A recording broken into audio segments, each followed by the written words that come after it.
looking for the location of a Barrow, Bronze Age, located in the 1930s, inspected in about 1942. It's a scheduled ancient monument, but no matter how much you look, the area looks like it's wherever the monument was.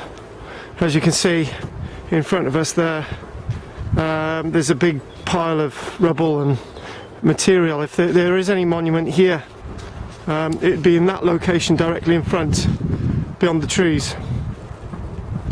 So I'm not really going to go any further because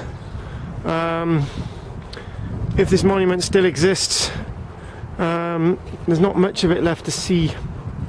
And when it was inspected in the 1940s, descriptions of skeletal remains being found, stone slabs used to create some kind of a kist, some kind of chamber, but unfortunately without much more information it's going to be difficult for me to see any more today. So that's it today, Atlantic Trading Estate. Thank you very much.